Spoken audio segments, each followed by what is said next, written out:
Bonjour et bienvenue dans cette nouvelle vidéo sur Spider-Man Far From Home, Spider-Man, loin de la maison, dans la langue de Molière. C'est un peu une sorte d'anniversaire pour la chaîne parce que la toute première vidéo que j'avais faite était sur Homecoming et c'était il y a 2 ans. C'est loin. Au passage, désolé pour l'absence, c'est vrai que pendant quelques temps j'ai pas été très actif, j'ai dû me concentrer sur d'autres projets, notamment un déménagement, mais vous allez voir, on va reprendre un rythme de parution un peu plus régulier. Alors, Far From Home, le 11e film Spider-Man en l'espace de 17 ans. C'est beaucoup! On se fait un bref récap pour se remettre dans le bain. Après la mort de Tony Stark dans Avengers Endgame et le retour de tous ceux qui avaient disparu, Peter évolue dans un nouveau monde où il faut réapprendre ses marques. Mais ce n'est pas vraiment ce que l'on voit, parce que Peter part en voyage en Europe avec sa classe. Et s'il espère bien séduire MJ, il va être contacté en chemin par Nick Fury qui l'invite à se battre contre des créatures faites d'eau, de vent, de terre et de feu, en compagnie de Mysterio. Un mystérieux héros venant d'une mystérieuse autre dimension autour duquel plane un mystère. Mysterio est-il digne de confiance? Alors comment que c'était? Eh ben c'était divertissant. Est-ce que j'ai bien aimé? C'est là qu'on va causer. Parce que je ne sais pas trop. Il y a plusieurs choses qui m'ont ennuyé, à prendre avec des pincettes, hein, mais tout de même. Déjà, pour moi, Spider-Man, c'est un perso qui fait des toiles d'araignée à New York. Il se balance d'immeuble en immeuble, il trouve ça super cool. Et on n'arrête pas de l'éloigner de New York et de la possibilité de se balancer d'immeuble en immeuble. Regardez tous les films où il apparaît, c'est flagrant. Et pour un perso qui s'est lui-même nommé l'araignée sympa du quartier, eh ben, ce serait sympa de le voir dans son quartier de temps en temps.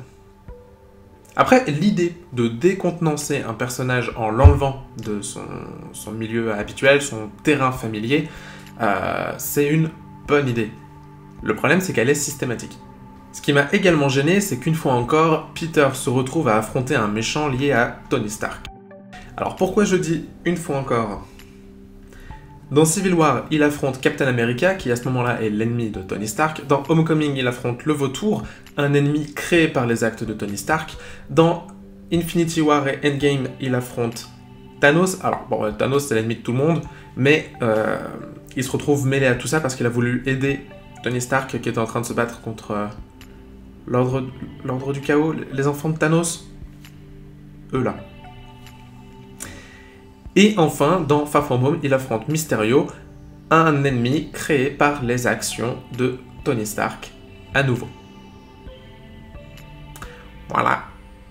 Peut-être qu'au bout d'un moment, on aura le droit à un méchant de Spider-Man qui sera créé par Spider-Man ou qui sera créé pas par Tony Stark, et à ce moment-là, on sera tous surpris. Dans ma première vidéo, je disais que Spider-Man n'existait pas en lui-même, qu'il existait à travers le réseau du MCU. Eh ben, on en est toujours là quelque part. Il affronte un méchant lié à Iron Man, le Shield ne le lâche pas d'une semelle, la morale d'Homecoming était « ne cherche pas à être Iron Man, cherche à être Spider-Man ». Ici, on a à peu près la même chose, mais à l'envers en fait, du coup. C'est genre, oui, tu peux pas être Tony Stark, tu es Peter Parker, mais d'un côté, sois le nouveau Iron Man. C'est un peu étrange du coup, parce que c'est presque comme si ça voulait contredire la morale du premier film, et surtout, c'est une réflexion que je me suis faite après le visionnage, mais pourquoi est-ce que tout le monde voit en Peter le nouveau Tony Stark, le nouvel Iron Man?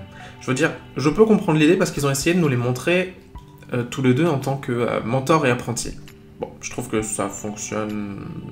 Voilà, c'est pas super non plus solide, mais c'est vrai que comme on les voit toujours interagir ensemble, pourquoi pas. Seulement... Si quelqu'un devait vraiment reprendre le flambeau d'Iron Man, bah pourquoi pas Rhodes? Ce que je veux dire, ils étaient amis de longue date, il a une armure depuis Iron Man 2, il l'a fait dans les comics, alors pourquoi pas Rhodes? Pourquoi confier des lunettes high-tech plus qui ont accès à un arsenal militaire lourd à un ado, plutôt qu'à ton pote, acolyte et super-héros? Eh ben je sais pas. Et le film ne semble pas s'y intéresser, ou alors c'est dans une scène coupée, parce que j'ai l'impression que pour tout le monde, c'est assez acté que s'il doit y avoir un successeur à Tony Stark, c'est Peter Parker, ou personne. Comme pour le vautour dans Homecoming, Mysterio est un méchant dont les motivations sont valides, et le film lui roule dessus parce que c'est le méchant. Regardez Homecoming et Far From Home. Le Vautour et Mysterio sont des personnes qui ont été écrasées par le système, et Tony Stark en particulier, qui en est le représentant, et qui se retrouve dans une situation compliquée, presque désespérée. Ils n'ont pas énormément de solutions à leur portée. Mais j'ai l'impression que ces films le font dire à leurs personnages, mais ne traitent pas de ces problématiques. Ce qui fait qu'au final, c'est pas suffisant pour être engagé ou soutenir un thème tout court. Ces problématiques qui ont façonné la naissance de ces méchants servent de prétexte à justifier leur envie de casser notre société, et c'est à Peter de s'assurer que tout rentre dans l'ordre en ne changeant rien. À aucun moment, on ne remettra en question les actions de Tony Stark. On ne remettra jamais en question les actions des gouvernements, et ainsi de suite. C'est assez valable dans la plupart des films Marvel, en fait, je suis en train de me rendre compte. D'ailleurs, pour pousser la ressemblance encore plus loin, Homecoming, comme Far From Home, c'est arrête le méchant, créé par Stark, cherche qui tu veux être, séduis la fille, et déplace-toi, voyage. Après, soyons pas de mauvaise foi, il y a beaucoup de films qui fonctionnent comme ça. Par contre, si le troisième propose la même chose, ouais, faudra se poser des questions. Dans les points positifs du film, il faut lui donner du crédit, son côté teen movie en vacances lui va bien, et pourtant j'étais vraiment dubitatif à cette idée. Mais au final, ça colle assez bien avec le fait de sortir au mois de juillet, et c'est sympa de les suivre. Zendaya est parfaite dans le rôle de MJ, et Jake Gyllenhaal est très bon en Mysterio. C'est sa première incursion dans des films de super-héros, mais on avait déjà pu voir sa sœur Maggie dans les Dark Knight de Christopher Nolan. Même chose, Tom Holland en Peter Parker, ça fonctionne toujours bien. J'espère qu'on verra plus de facettes de son jeu dans les films à venir. Mais voilà, Tom Holland, c'est toujours cool de le retrouver. On va faire un aparté costume. Je sais que c'est le cas de quasiment tous les persos du MCU.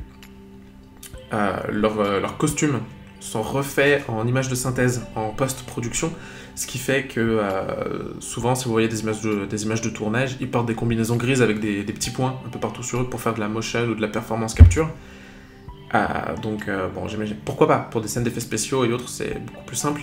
Mais on sait aussi que ils ont créé un costume pour Tom Holland. Et moi, j'aime bien l'art du textile. Je trouve ça plus sympa que de repasser une couche de CGI sur les personnes. Donc voilà, Marvel, si tu regardes cette vidéo, merci. Et ensuite, est-ce que tu pourrais arrêter de refaire tout le temps en CGI les costumes de tes persos? Parce que des fois, ça se sent quand même. Genre Spider-Man, dans son Iron Spider Suit, je sais pas comment il s'appelle dans les films, ça fait pas naturel, quoi. Fin de l'aparté. De même, j'aime beaucoup la plupart des rôles secondaires. Betty ou Ned en tête. Nick Fury, j'aime bien, mais il a l'air d'être en pilotage automatique par rapport à d'autres films. Et même les deux profs ou certains rôles secondaires rendent pas mal. Par contre, une fois de plus, Flash se comporte comme une enflure pendant 2 heures de film. Personne ne lui dit jamais rien, et de temps à autre, on essaie de nous faire avoir de la sympathie pour lui parce que sa mère ne répond pas à ses textos et ne vient pas le chercher à l'aéroport. Alors, oui, c'est triste pour lui. C'est vrai. Mais, en faisant des pieds et des mains, on peut dire que ça explique vaguement pourquoi c'est une enflure. Mais ça n'excuse rien. Donc il faut arrêter d'essayer de nous faire avoir de la sympathie pour lui. Soit on y va vraiment, et auquel cas, du coup, il faut faire un certain travail sur le personnage, parce que là, comme ça suffit pas. Soit on arrête, et on admet que Flash est une enflure, parce que... c'est tout simple, j'ai résolu le problème.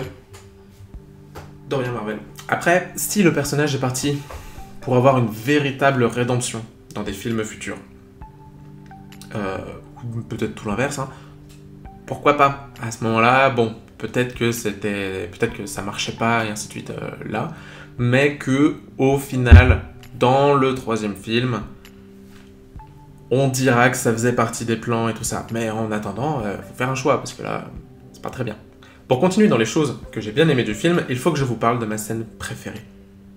La mienne.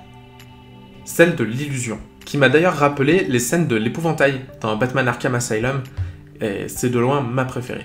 C'est la plus inventive en termes de mise en scène et d'imagerie, celle qui tire le plus parti de l'idée des drones, même si en même temps je dois bien avouer que ça m'a fait m'interroger sur la puissance des drones quand même, parce que mine de rien du coup ils affichent sur aucune surface, en pleine journée, en extérieur, bon.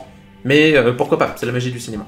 Il me semble que c'est du CGI, des images de synthèse du début à la fin, du coup chapeau aux équipes techniques qui ont dû se faire plaisir sur cette scène. Je sais pas s'ils avaient beaucoup d'indications sur ce qu'il fallait faire, mais en tout cas, ça rend vraiment bien et ça accentue le côté manipulation de Mysterio. En parlant d'illusion, un trailer avait assez tôt lâché le mot multiverse, le multivers, et tout le monde s'était demandé si cela allait servir à introduire de nouveaux tisseurs, des équipes comme les X-Men ou les 4 Fantastiques ou que sais-je encore. Alors au final c'était de l'esbrouf, certes, mais ça ne remet pas en cause l'existence du multiverse, puisque Endgame semble avoir démontré qu'il y en avait bien un, et que le titre du tout récemment annoncé Doctor Strange 2 s'appelle In the Multiverse of Madness. En français, dans le multiverse de la folie. Un titre qui pourrait être trompeur à nouveau, mais sait-on jamais. Alors à nouveau, ce film, c'était divertissant. J'étais content d'aller le voir, de passer 2 heures au frais, j'ai ri pendant le film, j'étais surpris par la scène de l'illusion, ou de quand Peter redirige le coup de feu, et je me suis laissé embarquer par Far From Home. J'ai pas cogité non-stop pendant que je le regardais, c'est venu après, mais c'est vrai que j'en suis sorti en n'étant pas non plus emballé que ça. Et c'était déjà le cas pour Homecoming, que j'avais trouvé sympathique, qui a quelques scènes qui fonctionnent bien, hein. La scène où Spider-Man, le vautour, et la fille du vautour, qui est l'intérêt amoureux de Peter, sont dans une voiture, et où petit à petit, chacun est en train de comprendre qui est l'autre. J'en sors pas en me disant c'est incroyable, j'ai vu Spider-Man. Par contre, je dois bien admettre que la scène post-générique me donne vraiment envie d'être au rendez-vous du prochain film, et de retrouver MJ, Ned, Betty ou Tante May aussi, parce qu'on prend l'habitude de revoir ces personnages de film en film, et que quelque part, on aime bien les retrouver. Voilà, j'espère qu'avec cette vidéo, vous comprenez un peu mieux pourquoi je ne sais pas trop quoi penser de ce Spider-Man. C'était mon opinion évidemment, elle n'engage que moi, et on peut en discuter en commentaire. D'ici la prochaine vidéo, vous pouvez vous abonner pour ne rien manquer. Et moi je vous dis à la prochaine. Salut!